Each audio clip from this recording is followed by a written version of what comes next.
Number 70, Yellow-Headed Blackbird.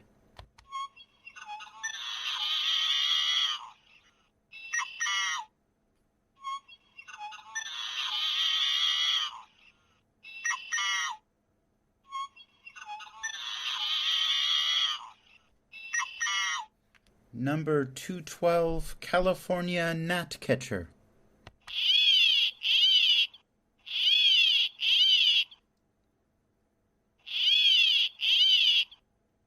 Number 231, Savannah Sparrow.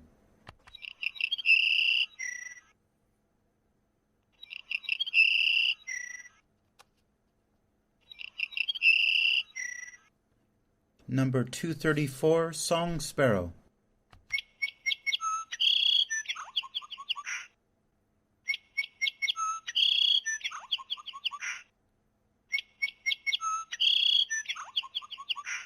Number 236, Golden-Crowned Sparrow.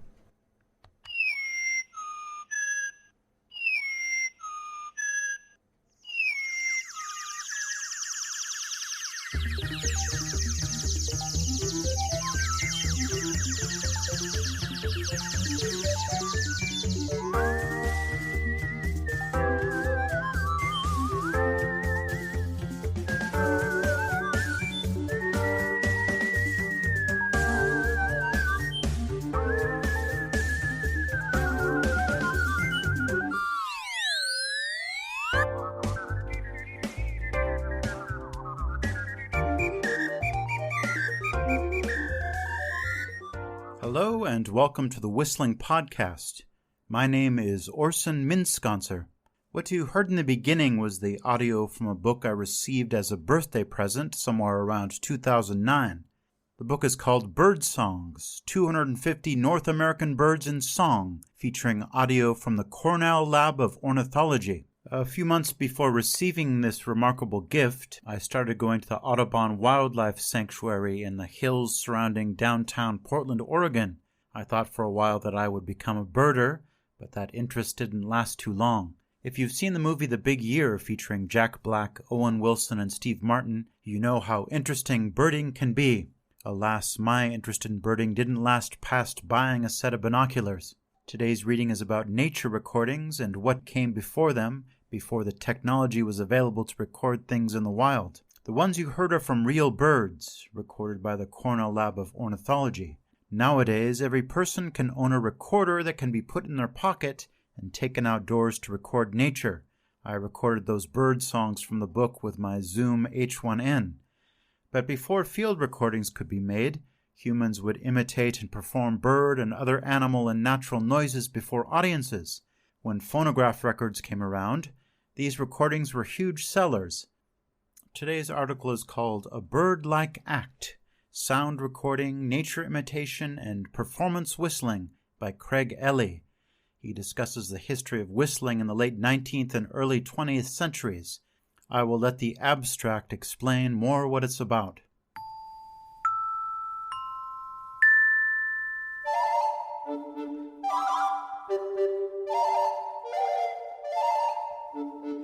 A Birdlike Act, Sound Recording, Nature Imitation, and Performance Whistling by Craig Ellie. Abstract.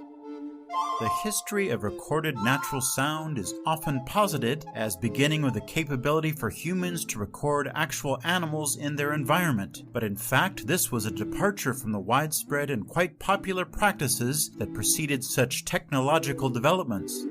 Because sound recording technologies were confined to studio spaces and were generally immobile, popular performers adopted a variety of imitative techniques to transport listeners into scenes and settings that the technology itself could not access. The most popular of these imitative techniques was performance whistling. This essay traces historical developments in the cultural attitudes surrounding whistling through its musical and non-musical associations with a variety of others, including animals, African Americans, homosexuals, and the working poor.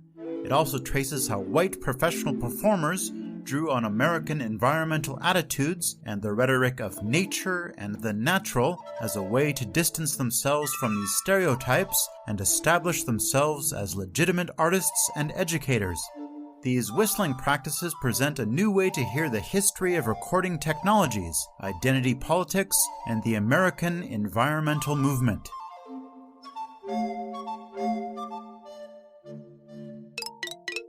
You've probably been thinking, if you've been following this podcast, this guy is all talk and no whistling.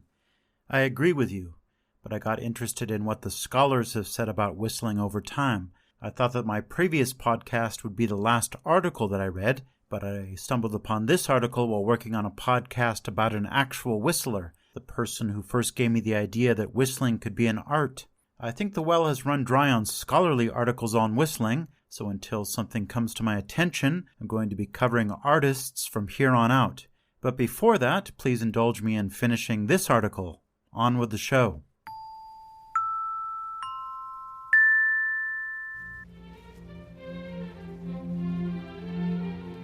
Often celebrated as the most democratic musical form, whistling today is generally perceived as an innocuous, if slightly annoying, background task. You whistle while you work.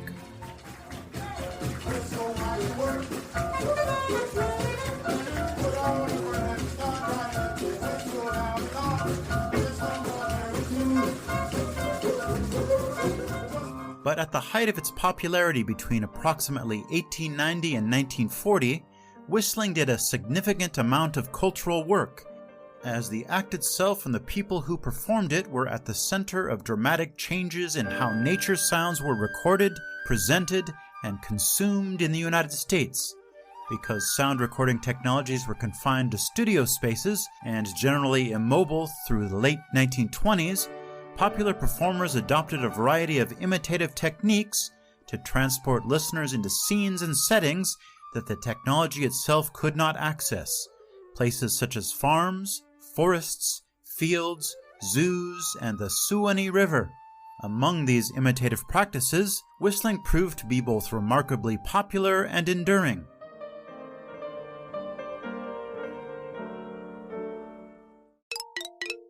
Let's listen to an example, Morning on the Farm by N.R. Wood, 1897.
At the turn of the century, the act of whistling was a complex mimetic practice that existed not only at the intersection of music and sound effects, but also at the intersection of human and other.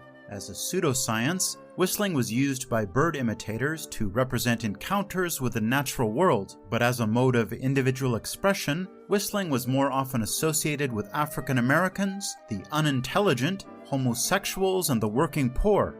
In order to overcome these stereotypes, professional performance whistlers, who were primarily white, focused specifically on bird imitation techniques and mobilized their rhetoric of nature and the natural in order to legitimize their art. Female whistlers connected their performances to purity and wholesomeness, while male whistlers positioned themselves as naturalists and rugged outdoorsmen. In both cases, whistling became both a process and an outcome of formal nature study, allowing performers to present their whistling imitations not only as entertaining novelties, but also as legitimate scientific and pedagogical tools.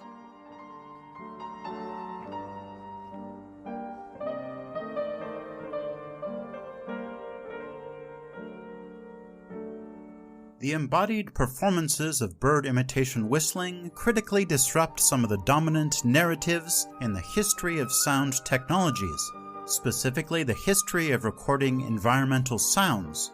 Both popular and scholarly writing on environmental recording almost always points to its origins in the work of Albert R. Brand and his colleagues at the Cornell Ornithology Lab starting in the late 1920s. Using sound motion picture technologies, the ornithologists at the lab were able to capture bird vocalizations in the field with a modified truck as their mobile recording studio. When they began releasing these recordings to the public in the early 1930s, the albums were heralded as the first scientific collection of bird songs ever gathered, an assertion that has proved remarkably resilient even as Brand himself acknowledged their relationship to earlier forms.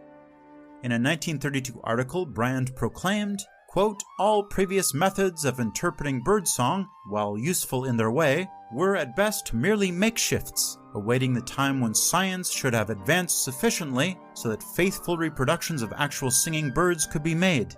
In promoting his own work, Brand simultaneously acknowledged and then rhetorically erased the previous 30 years of nature imitation.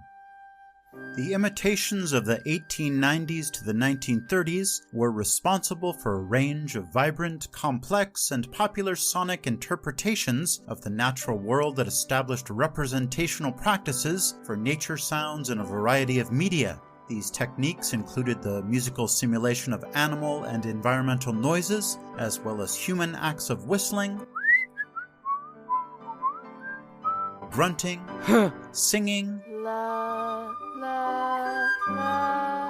howling, and playing percussive objects to create mimetic sound effects.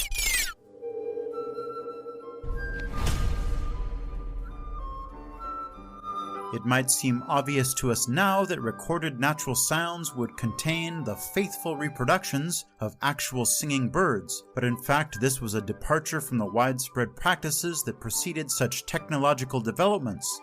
The need for Brand to distinguish his recordings from the previous methods speaks to how prevalent these recordings were. Because whistling was quickly and almost wholly eclipsed by on-location recordings, it is tempting to hear it as a failed representation, a minor subcategory of the subjective practices that were eventually, and inevitably, replaced by recordings of real animals and their environments. Yet, as Rick Altman has argued, these are precisely the kinds of media that can challenge the perceived stability of media forms and formats as we understand them today.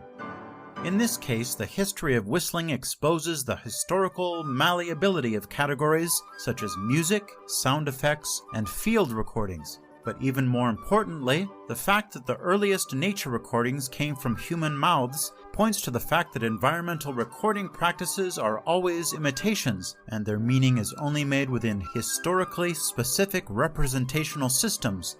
This essay treats whistling as one such system, a system that includes race, class, gender, technology, and environmental politics.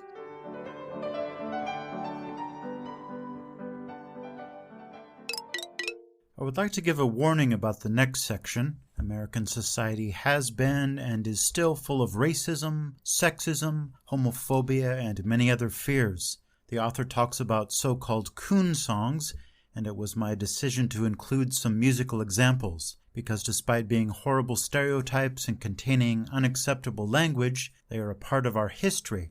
All of these bad parts of our collective character find themselves displayed in the history of whistling.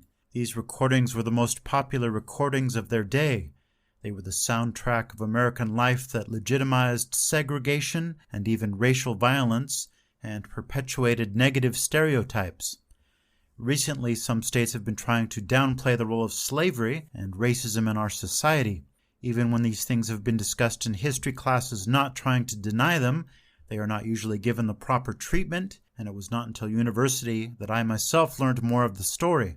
It was about 16 years ago that I read The Peculiar Institution, Slavery in the Antebellum South by Kenneth M. Stamp. It's probably time for a rereading. It was my decision to include the musical examples, and I hope that it does not reflect poorly on the author. He quotes parts of the songs but leaves out most of the questionable language, which is probably the right approach.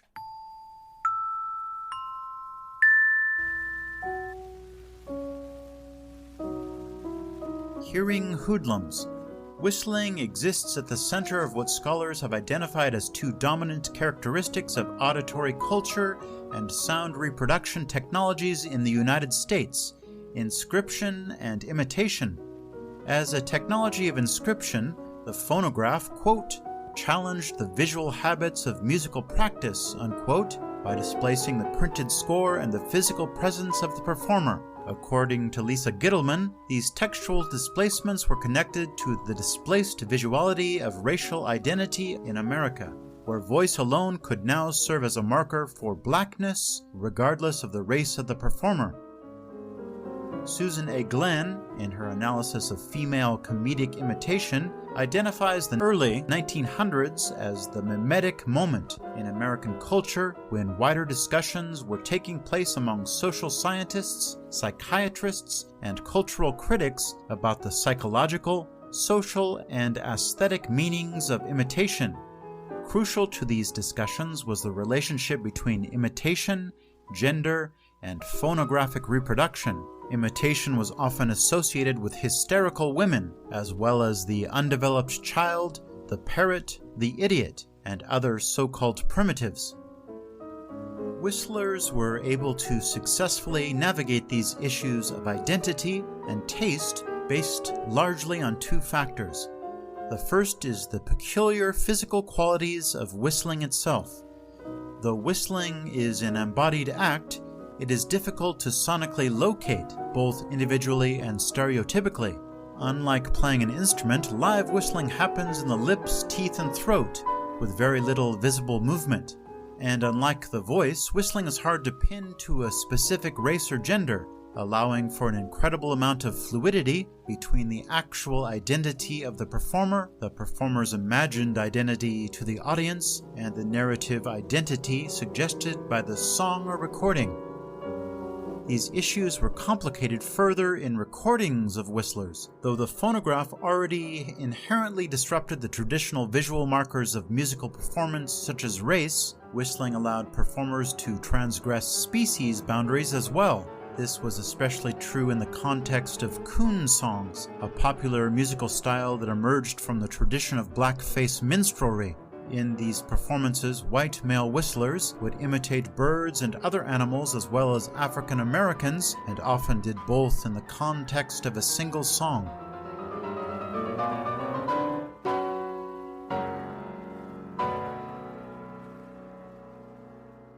The popularity of bird imitation whistling was also closely linked to the social and environmental politics of the late 19th and early 20th centuries. During this time, there was widespread public support for a variety of environmental causes, due largely to the efforts of women's organizations that emphasized suburban and backyard nature as opposed to the disappearing frontier of the sportsman. These clubs were directly or indirectly responsible for developments such as the foundation of the Audubon Societies, the prohibition of buying and selling illegally obtained animals through the Lacey Act of 1900, the general termination of animal vivisection practices, and the addition of nature education programs to school curricula.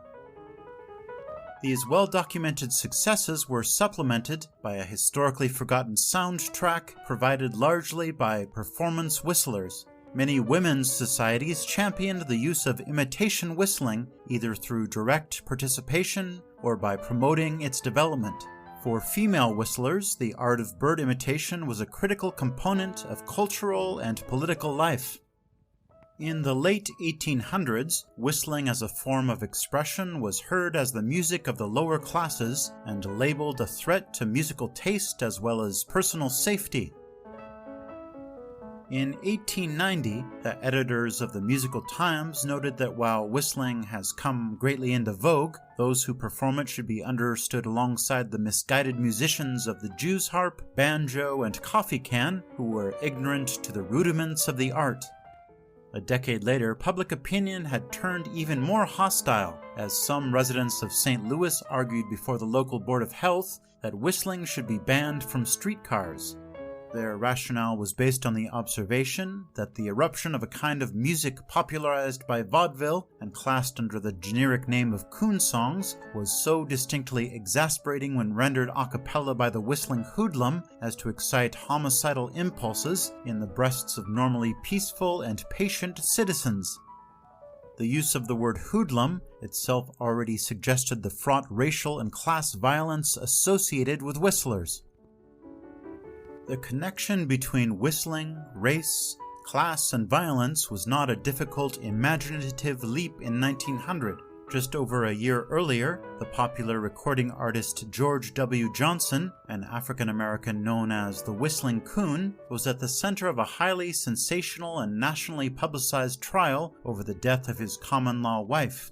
Though whistling had nothing to do with the charges, and Johnson was eventually acquitted, he was referred to as the Whistling Coon in all of the coverage surrounding the case. The headline from the New York Times proclaimed, "Woman dead, man arrested, George W. Johnson, the Whistling Coon, in trouble."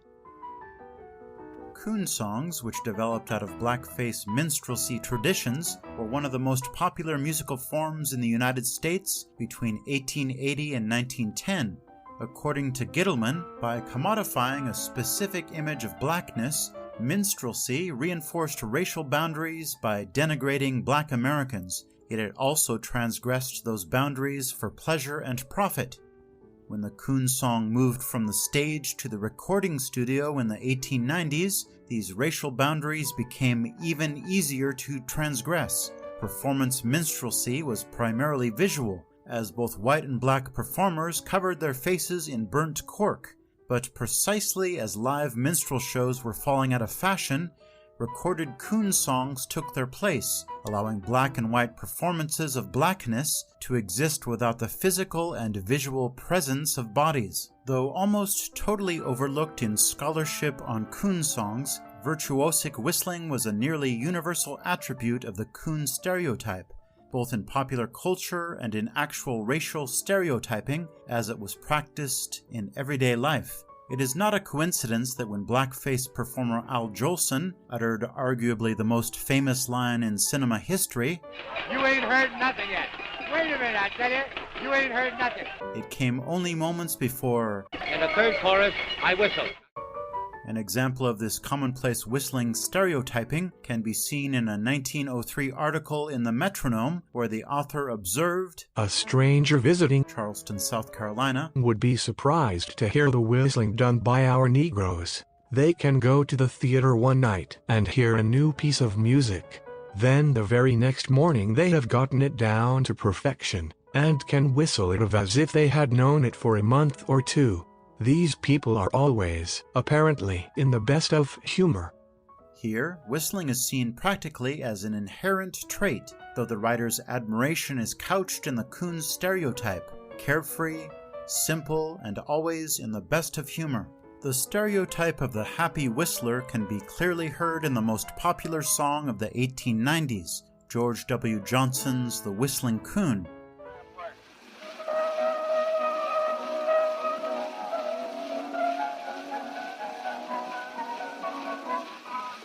I've seen in the time of some very funny folks about the funny of all I know.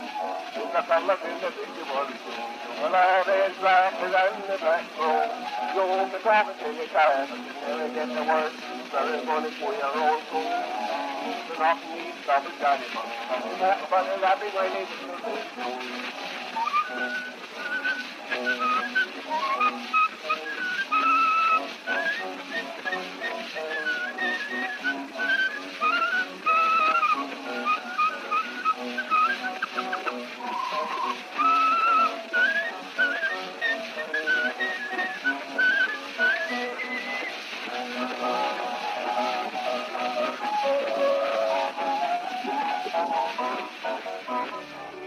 Johnson's story itself is remarkable.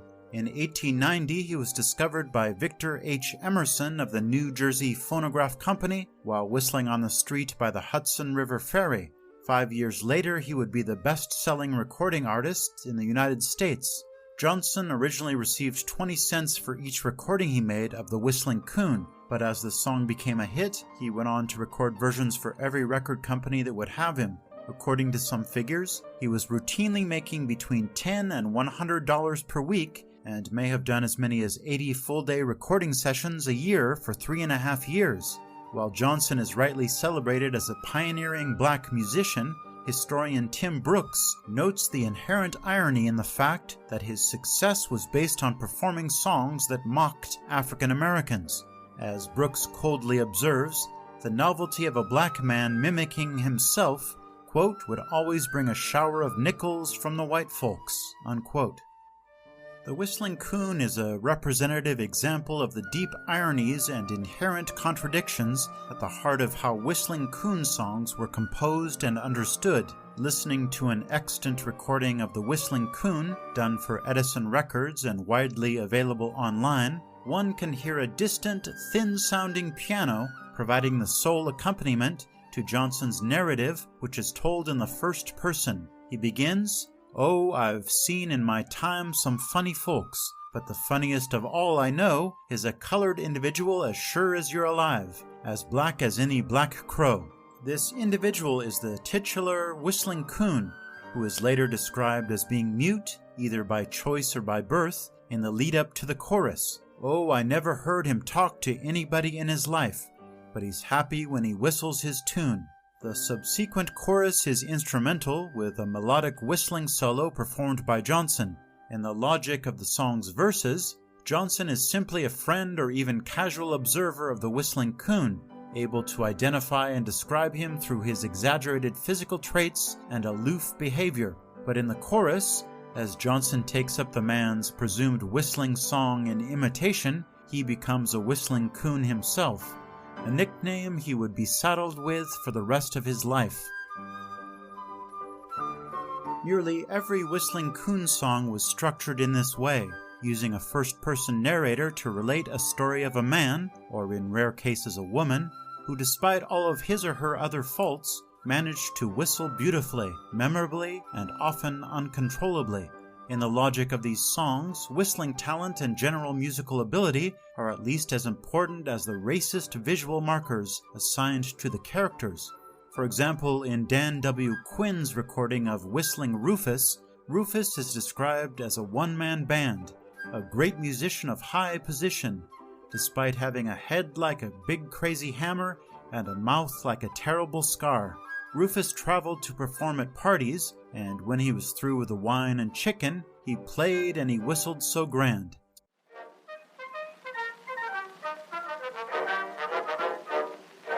Miles he would tramp to a ball or party in rainy weather fine. When he arrived, he was welcome hearty. Out came the chicken and wine.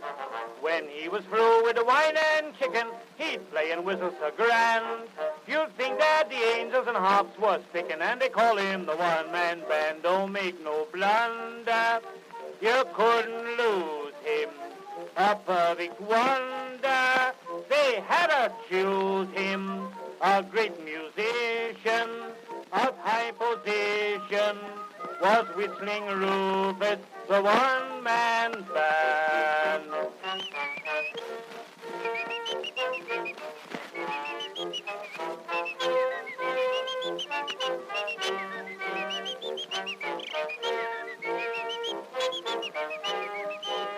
Was Whistling Rufus, the one-man band.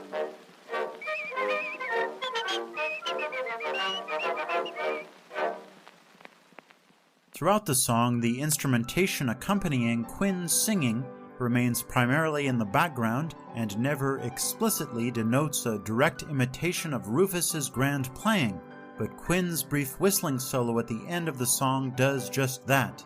It marks a moment when Quinn and Rufus sonically align. The same kind of subject-narrator conflation can be heard in S. H. Dudley's 1906 recording of The Merry Whistling Darky. where almost no physical description is given for the subject except for the fact that his peculiar whistle can be heard at all hours of the day and night. Unable to control his whistle while in church, he gets thrown out, only to start whistling again immediately upon exit. But he began once more as they threw him out the door, and he whistled up the same familiar tune. Dudley as narrator demonstrates his familiarity with the tune by performing it in the song's conclusion.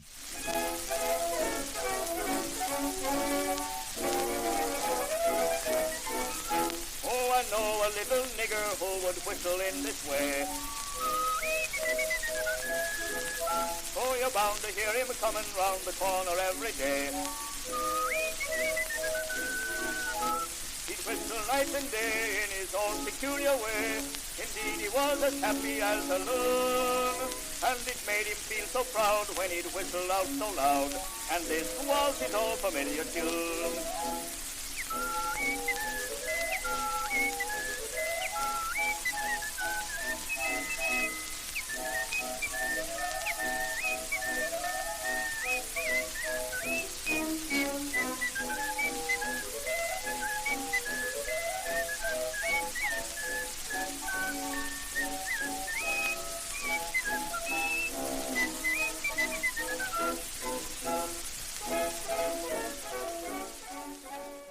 The same formula was used when the subject of the narration was a woman, as on Joe Belmont's recording of Dat Whistling Yaller Dinah. In the song, Belmont's narrator pines for his lost love, Dinah. Oh, she whistles like a devil, as she goes from bass to treble, and this is what she whistles every night. Belmont then goes into his whistling style of bird chirps, imitating Dinah during the musical break. Whistling Yellow Dinah by Mr. Joe Belmont, Columbia Records.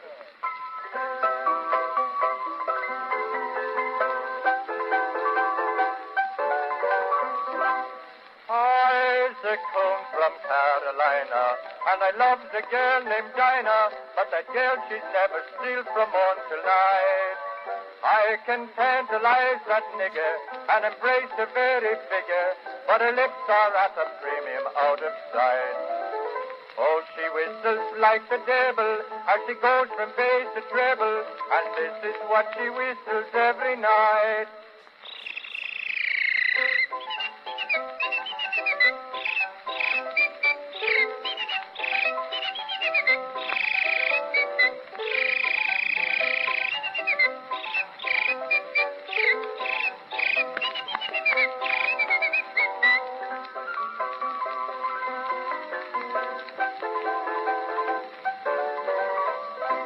In the second verse, Dinah's whistle becomes slightly less sinister, as she whistles like the mockingbird and thrush. Oh, that whistling yellow Dinah, if I could only find her when her mouth was full of mush right to her hat.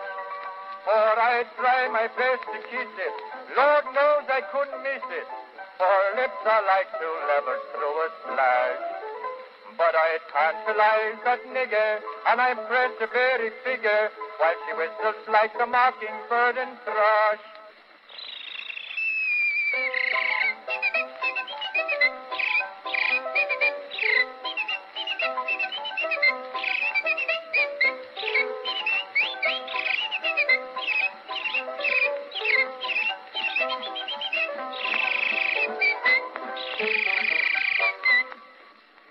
As in the previous examples, the performer-narrator of this song is never explicitly identified as a whistler or even a coon, let alone a woman, but in his close knowledge of his subject and the technical mastery of her musical whistling, he is both aligned with and elevated from the female individual he depicts. In the same way that whistling could allow whistlers to conceal or change their racial and gender identities, it could also displace their humanness. Whistling coon songs often employed whistling in programmatic and descriptive ways to represent birds. In these depictions, the intellectually inferior coon stereotypes, often boys, are aligned with nature through whistling. This can be heard in Billy Murray and Joe Belmont's whistling duet, An Afternoon in June from 1914. Murray and Belmont were both whistlers, and the song's story plays to their individual strengths. Murray, as the lead vocalist and narrator, opens with a first-person reminiscence of a day when he encountered a curly-headed coon who whistled to a bird and then he listened for the whippoorwill's reply.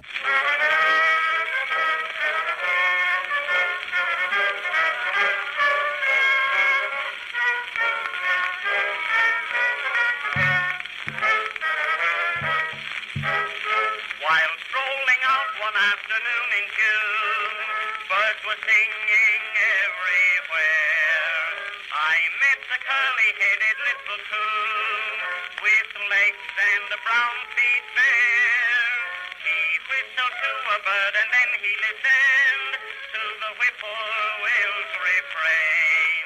Since the song is told in past tense, neither the original boy nor the original bird is present, as is made clear in the lead-in to the instrumental break, and the music that I heard from the little boy and bird I would like to hear again. And the music that I heard from the little boy and bird, I would like to hear again. Here Murray takes the main whistling solo, imitating the boy. At the same time, Belmont adds avian flourishes in the background, completing a strange identity shift where the two white performers are now playing the roles of a little black boy and a whippoorwill.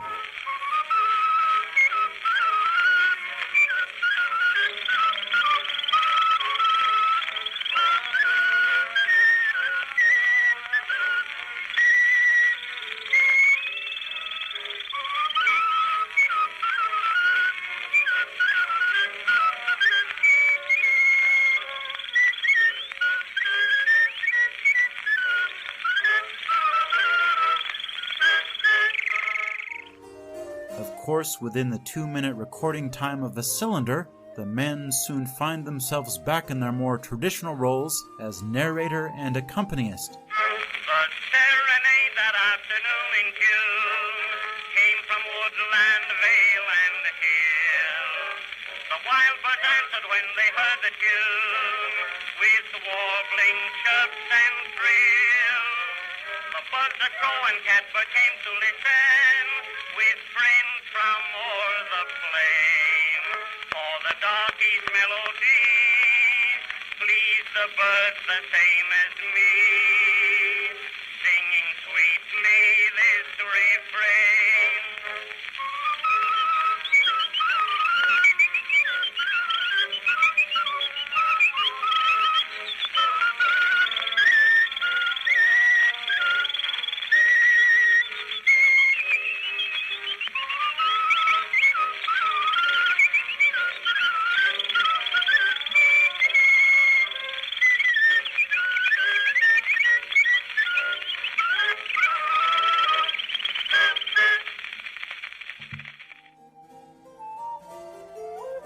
The connection between whistling and animality during this period was not limited to coon songs. As important as it is to understand coon songs within the racial assumptions of the period, they were in fact only one component of larger cultural anxieties surrounding whistling. These fears were not just explicitly race-based, but also class and gender-based. In addition to the coon stereotype, there was a white male whistling stereotype marked by unemployment, either by choice or by sheer laziness. Unlike their counterparts in coon songs, these men were often closely, yet positively, associated with animals and the non-human world through their wild independence and distaste for the trappings of modern urban life. These characters were lovable troublemakers who nevertheless sometimes got into actual trouble. An example of this stereotype is the Whistling Bowery Boy, as portrayed in song by S.H. Dudley in 1904. In the first verse, the boy filled the world with joy by always whistling to pass the time away, from the early morning to the close of day. The Whistling Bowery Boy, sung by S.H. Dudley. Lambert Indestructible Record.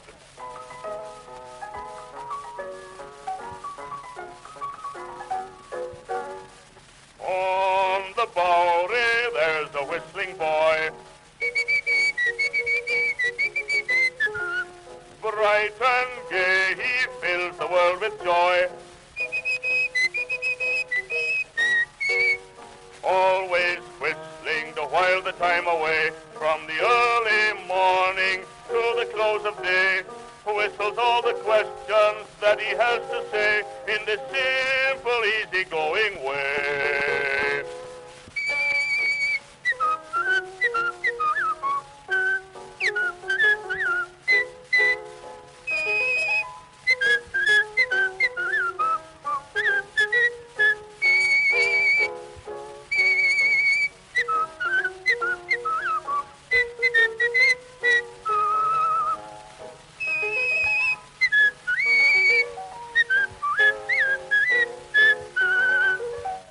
In the second verse, however, the boy's fortunes take a dramatic turn as he scares a policeman by whistling in his ear and is sent off to jail. Even there, however, he whistles like a gale. Policeman Murphy met his brigadier. The boy sneaked up and whistled in his ear. Policeman jumped and marched him off to jail, where the judge said, sing, sing, without bail. But the Bowery boy, his nerve it did not fail. As he went, he whistled like a gale.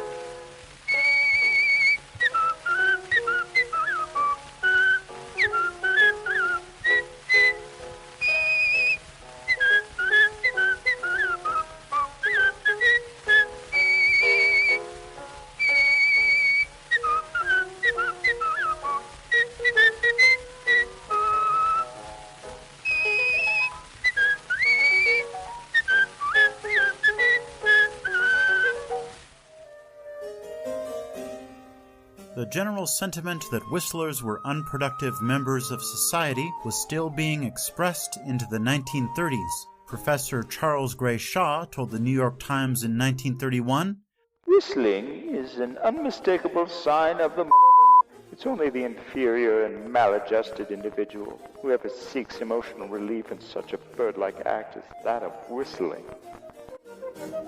Shaw's article elicited a widespread and immediate response. Time magazine noted that the worldwide stir that these remarks caused was a 3-day wonder. A list of people who famously whistled was assembled, including Thomas Edison. Idaho Senator William Borah even weighed in, though he did so in a way that still suggested a kind of embarrassment. Any man who says all whistlers are morons must be a moron himself. When I feel like whistling, I whistle, but I rarely feel like whistling.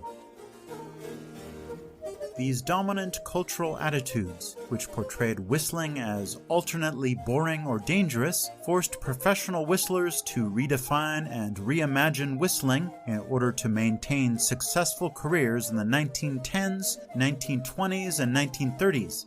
In order to erase whistling's ugly and contradictory human past, whistlers advanced the idea that whistling and birdsong were nature's original music, and they employed the phrase artistic whistling in their promotional materials in order to distinguish themselves from untrained musicians such as street performers and everyday amateurs. Women became especially adept at these tactics, having to overcome not only the racialized and class-based assumptions about whistling, but also the commonplace wisdom that it was unladylike. In order to do so, they recovered the primitive aspects of whistling, emphasizing rather than downplaying its connection to the natural world. The worst thing that anyone has ever said to me about whistling, aside from just being asked to stop, was that I had too much time on my hands. Maybe that was a little bit of residue from the white, poor, and lazy stereotype from days gone by. I am in the process of reading the book White Trash, The 400-Year Untold History of Class in America by Nancy Eisenberg. She hasn't mentioned whistling yet, but maybe she'll get to that. We have touched on African American stereotypes and white poor stereotypes. We'll now turn to the subject of women.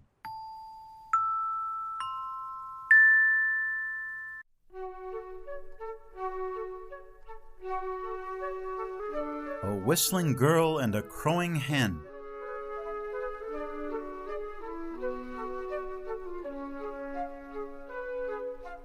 The exact origins of the gendered assumptions about whistling are difficult to locate, but in the public discourse surrounding whistling during this period, it is clear that whistling, if an art at all, was considered a masculine one. Whistling is a fine, free, manly description of music, wrote a commentator in the Metronome, having no doubt begun with Adam. As female performance whistlers began to appear on stage and on record, they had to prove themselves the exception to these widely shared rules. In a 1913 interview with the New York Times, whistler Catherine Minahan recounted a story where she was caught whistling in Catholic grade school. While the Mother Superior immediately recognized her talent, she warned Minahan to be careful where and when you do it, for you know whistling isn't nice. In an 1899 review of a performance by Alice Shaw, the first popular female whistler, the Washington Post noted, Mrs. Alice Shaw, La Belle Siffleuse, as she is known, was the first of her sex to disprove the old adage about a whistling girl and a crowing hen are sure to come to some bad end. That phrase actually had several variations in the second line, including, are neither fit for God nor men. In terms of the former, at least one pastor seemed to think that whistling was fit for God, as a young woman in a pure white dress, 19 years old, whistled solos during a service in a New York church in 1902. The stunt was reportedly a part of a larger movement initiated by the pastor to use vaudeville-style attractions to encourage people to worship. The question of whether or not whistling women were fit for men was a more complicated one and was not just about their perceived attractiveness to the opposite sex, but about their sexual orientation. In early research on homosexuality, which in scientific discourse was called sexual inversion, the inability of men to whistle, as well as the ability of women to whistle, was often noted alongside their predilections for other traditional gender roles and interests. According to psychologist Havelock Ellis, in his pioneering work Sexual Inversion, the first connection between whistling and homosexuality was drawn by Karl Heinrich Ulrichs, who wrote in 1864 that many homosexual men could not whistle, including himself. In the 1897 first edition of Ellis's book, he observes 3 specific cases in which men could not whistle. In case 9, he notes, as a boy and a man, he has had no taste for field sports, but is fond of music, books, art, and the sea, smokes freely, cannot whistle. In case 18, the inability to whistle is again noted alongside the man's distaste for athletics.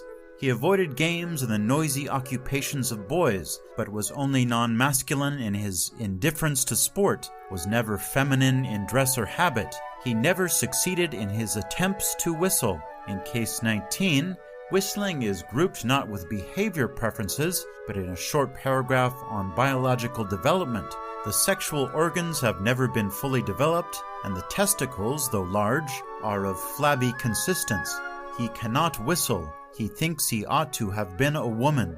In the expanded 1901 edition of Sexual Inversion, Ellis elaborated more broadly on whistling. He wrote, although this inability of male inverts is only found among a minority, I am quite satisfied that it is well marked among a considerable minority. He also noted that some of the women inverts can whistle admirably. By the third edition, published in 1921, he noted that his colleague Hirschfeld even knows 2 female inverts who are public performers in whistling. Even with these connotations, or in some cases related to them, a significant number of women actively participated in their public performance of whistling in the early 1900s, and those numbers would dramatically increase over the next 3 decades. This growth can largely be attributed to Agnes Woodward, who established herself as the premier advocate for female whistling activity, if not all whistling activity, in the United States.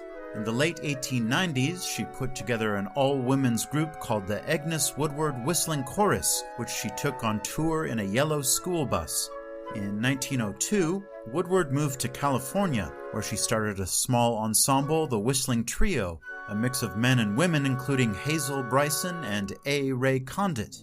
In addition to the trio, Woodward also performed solo work at a variety of social functions, banquets, and gatherings, and gave private lessons. Due to the popularity of her lessons, a group of students and additional instructors began to form around her, and they gave their first public recital in 1908. A brief review in the Los Angeles Times noted, Unique and attractive was the evening of whistling and bird imitations by pupils of Miss Agnes Woodward. Every seat was occupied, and late arrivals had to stand. Woodward formalized her instruction and continued to develop her teaching method with the founding of the California School of Artistic Whistling in 1909, the only independent music school devoted solely to whistling.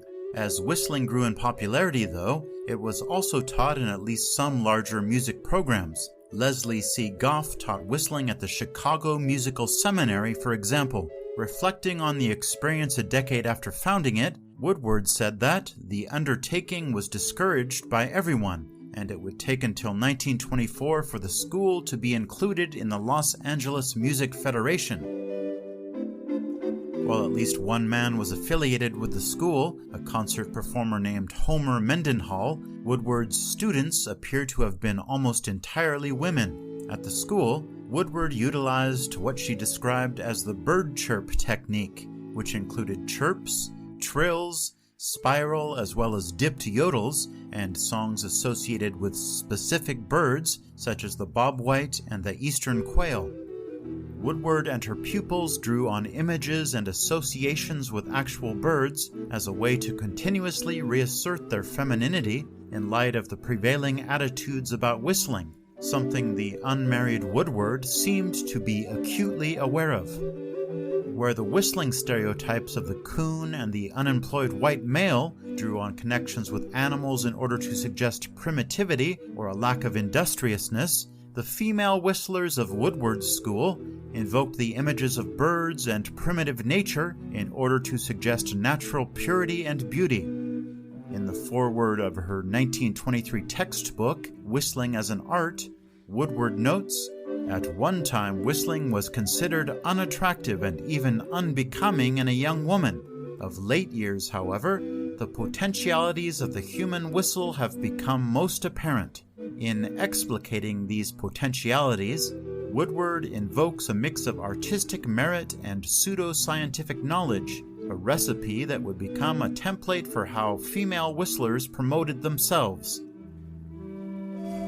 She begins her list of the virtues of whistling by noting that it is an art, it is not a fad, and also a benefit to health, an accomplishment, an entertainment, a vocation, and an educational factor. On this final point, she notes that whistling develops the power of observation and imitation and leads to the study of bird life and habits. In practice, whistlers from Woodward's school supplemented their sonic performances with costuming and stage props to appear more natural and bird-like. In a photo taken in 1928 of Woodward's whistling chorus in performance, Woodward stands with her back to the camera in an auditorium, conducting beside an accompanist on a grand piano.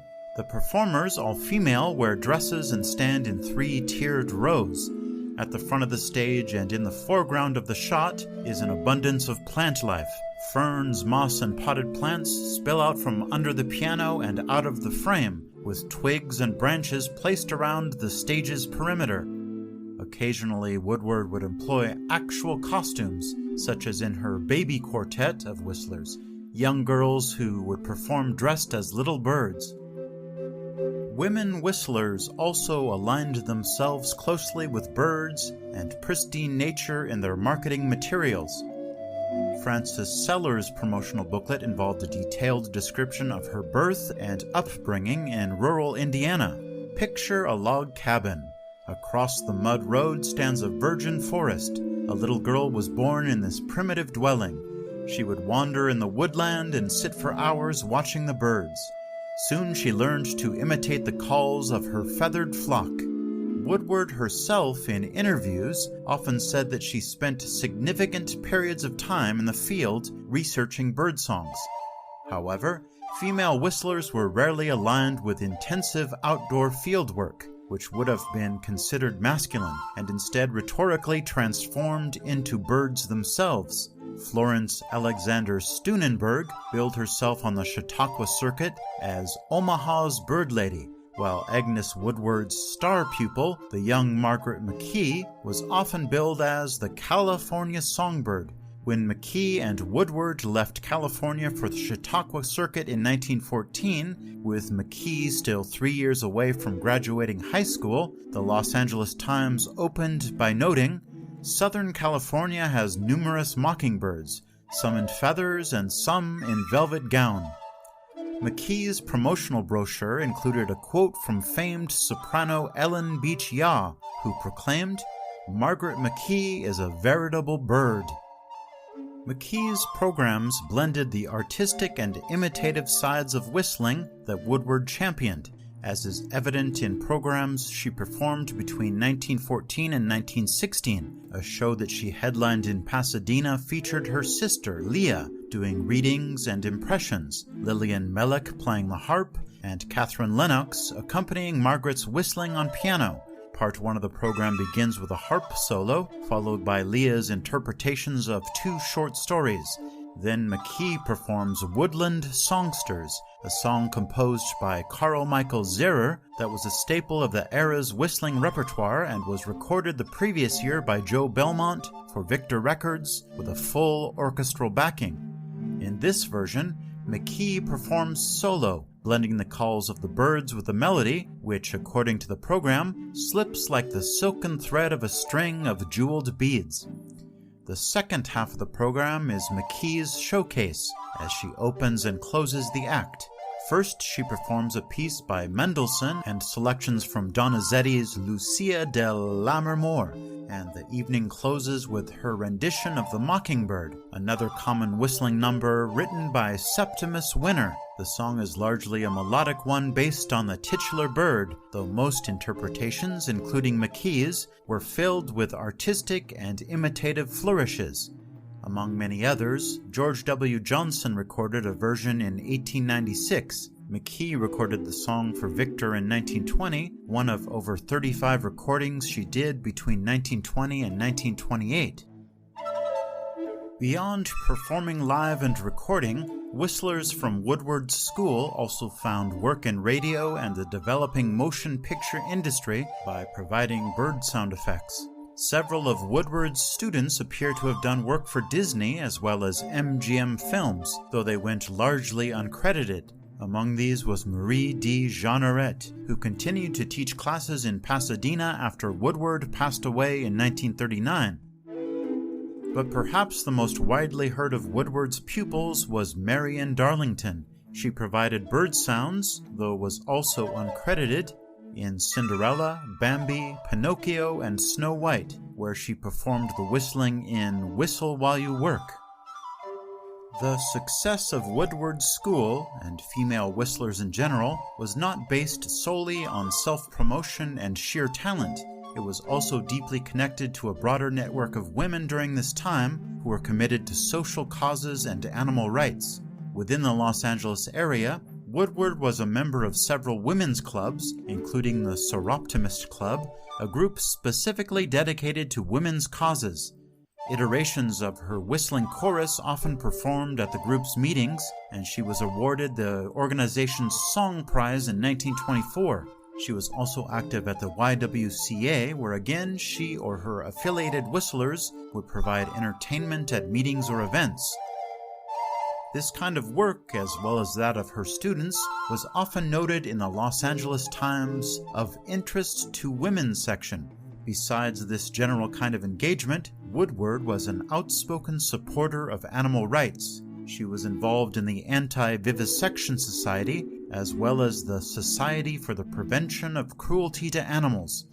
In a scathing letter to the editor of the Los Angeles Times in 1922, she chastised a previous letter writer on the subject of animal vivisection, who dismissed the movement as a lot of sentimentally foolish women. Woodward's involvement in these clubs was consistent with the broader national movement of women organizing around social causes. As Jennifer Price has pointed out, the women's clubs of the 1890s were extremely active in environmental issues, and most early founders of local and regional chapters of Audubon societies were women. These organizations fostered an appreciation for birds that allowed the art of whistling to flourish and develop into the educational and scientific practice that it became in the first part of the 20th century. While whistlers like those from Woodward's school tended to lean toward the more artistic and performative side of whistling in order to negotiate negative gender stereotypes, male whistlers moved past the stigmas of early whistling by using the rhetoric of science and ornithology.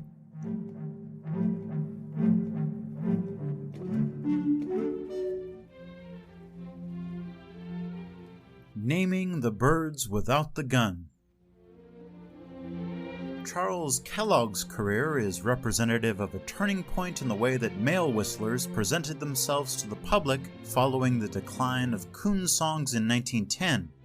Where women tended to focus on the artistic aspects of whistling, male whistlers began to link their practices more explicitly to nature study and eventually ornithology, and where women trafficked in the pristine beauty of birds and virgin nature, male whistlers positioned themselves as rugged individualists whose whistling education did not take place in the school or in the concert hall, but from their own research in the woods and fields. In one anecdote from his memoir, Kellogg recalls a child approaching the edge of the stage, which Kellogg had decorated as a forest scene using painted backdrops and other props. The child asks, "Do you live up there?" Kellogg answers, "Yes, my darling, most of the time, for if I am not here in this charming wood scene, I am in the real woods in some part of the world." Kellogg's vaudeville show was a combination of anecdotes and performative feats that centered on his love of the outdoors and his unusual voice. Kellogg's voice and birdsong performances were unique because he claimed that he didn't have a larynx, but rather a syrinx, the vocal organ of birds that allows them to produce two notes at once. Because of this, he insisted that his performances were not whistling, but song, and that his imitations would be best described as reproductions. Indeed, this was the rhetoric used by the New York Times in 1912 when it noted that Kellogg was already well known for his ability to reproduce musically all sounds of Mother Earth. He even claimed that he could put out a fire with his voice. Despite his penchant for theatricality and potentially unusual biological makeup, Kellogg insisted that he was not an entertainer or a scientist, but a naturalist. He often cited his friendship with the naturalists John Burroughs and John Muir as deeply influential in his work, and he spent time with the former in Haiti and with the latter in Yosemite. His promotional materials claimed Kellogg approaches his subject from a natural standpoint, not a scientific one. He names the birds without the gun. He does not believe in killing any of God's creatures, nor in living upon their flesh. Kellogg's placement of himself in such an elaborate stage setting, and his larger personal goal of taking the forest out into the world, spoke directly to the fears that social reformers and environmental activists had over Americans losing touch with nature. In the 1923 book Music Appreciation for Little Children, the section on nature study notes with heavy pathos that a recording of birds played to children in a school on the east side of New York City was met with no response. Bird voices to them were only so many meaningless sounds. Based on these fears, scenes of forest and farm became central to the male naturalist/whistler/educator. Exemplary in this regard was Donald Bain's Chautauqua Show, A Trip to the Farm. The performance was a multi-part program designed not only to showcase his talents, but also to specifically transport audiences from their urban environments to the countryside. Through a combination of whistling, singing, and sound effects, he put his audience on a train, whisks them out into the country, takes them through the woods, turns off onto a lane through an open field past a pond, then up to the farmhouse. Then finally they are led into the farmhouse and entertained by the unique double whistling and imitations of musical instruments. Here whistling is not just for the ear but also for the eye, and Bain imagines his work as having educational value. In a letter dated December 31st, 1926, he tells a potential client that his program of whistling, imitating, and mimicking is not only an interesting novelty, but also instructive. Visually, Bain also projected a whistling farmhand image, pictured in his promotional materials with puckered lips, in a wide-brimmed hat and overalls. Where Bain and Kellogg both employed interpretive, naturalist presentations of nature, Charles Crawford Gorst turned whistling into a science, literally. American Robin.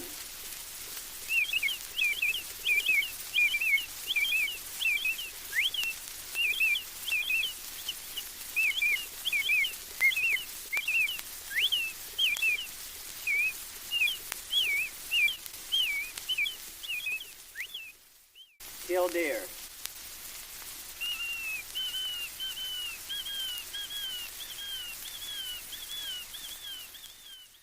Blue jay.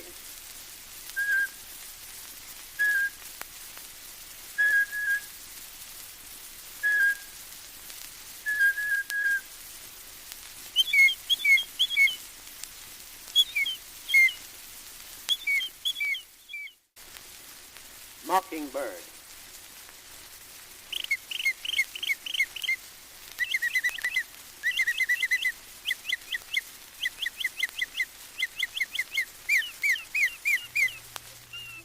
He joined the American Ornithologists' Union at its 1917 meeting and remained active in the organization throughout his life, winning the Burroughs Medal for his unusual art of interpreting bird songs in 1936. He was also a member and frequent lecturer at the American Museum of Natural History. Unlike many whistlers, Gorst performed and recorded relatively few novelty songs and instead stayed close to the three talents listed on his stationery: illustrated lectures, bird music, bird life. Gorst's extant recorded output is relatively small and may comprise only 2 years, 1915 and 1916, when he recorded a series of songs and calls of our native birds for Victor and the song Laughing Love for Edison. His Chautauqua performances in the 1920s were more lectures than performances, as in his hour-long The Musical Genius of Birds. In his presentation, Gorst promises imitation of about 60 common bird songs, with full-color 40 by 50-inch pastel paintings of the birds, enlarged and electric-lighted, and with narration of humorous and surprising experiences with birds. In the accompanying pictures, Gorst appears in 2 distinct looks. In one he wears a tuxedo and stands in front of one of his paintings, and in the other he is crouched in an overgrown field, looking directly at a bird with his lips pursed, suggesting that he is whistling. The images reflect exactly what Gorst was, a bridge between the country boy and wild naturalist and the high society scientists who occupied the museums and lecture halls. Conclusion. Ultimately, Charles Crawford Gorst's quest for scientific legitimacy came as whistling was in its last days as both a popular entertainment and an educational tool. By the time Gorst was recognized by the American Ornithologists' Union in 1936, the first commercial recordings of actual birds collected by Brand and his colleagues at Cornell University had already been released, and in the following 3 years, recordings of birds in the field would multiply dramatically. With this development, public opinion turned rapidly against whistling in favor of the newer recordings. In a 1940 letter to the Cornell Ornithology Lab, the headmaster of a school for the blind inquired about the actual recordings of songs of different birds from Cornell that he had heard on a radio program. In expressing his desire to obtain some of these recordings, he says that he has been unable to get records of bird calls except as imitations by whistlers. According to the headmaster, these sounds, which were once some of the most popular and generally accepted sonic reproductions of nature available, had been found most unsatisfactory by him and his students. The headmaster's sentiments were foreshadowed by a series of musical programs that were launched at the American Museum of Natural History the year earlier. The notes and press releases for those programs anticipate the end of imitative whistling and reveal how strongly it influenced the new and developing practices of recording birds in the field. On the program, longtime museum affiliate Gorst was billed only parenthetically under the species that he imitated: whippoorwill, birdsong imitations by Charles Crawford Gorst. The newer recordings from Brand and Cornell garnered 2 full paragraphs, which extolled the technological mastery involved in finally being able to hear birds themselves as they sing. The songs and calls on this record are as nearly the product of nature as is possible to obtain. They were made in the woods and fields. The makers were the birds themselves. Man's inventive genius made it possible to construct microphones that pick up truthfully every trill and warble of forest and field. Yet perhaps surprisingly, the recordings used the exact same structure: a single isolated species singing a single isolated song. Performance imitative whistling, long forgotten and historically neglected, actually established representational standards for natural sounds that would continue to be influential well into the development of technologies that could record animals in the field. The end.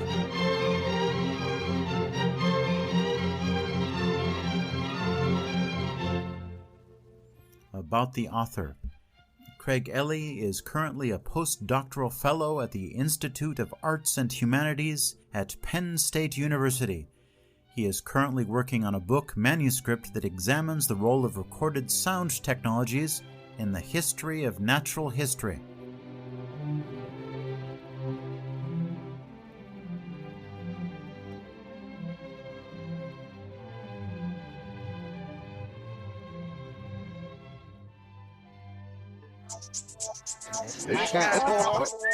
Call action. A call to action. Call action. Call to action. A call to action. A call to action. A call to action. You can join the Whistling Podcast group on Facebook. I now have a website, thewhistlingpodcast.com. You can support the show on Patreon at patreon.com/The Whistling Podcast. And I also have a Quora site for discussions, thewhistlingpodcastspace.quora.com. Thank you for listening, and I'll see you next time on the Whistling Podcast.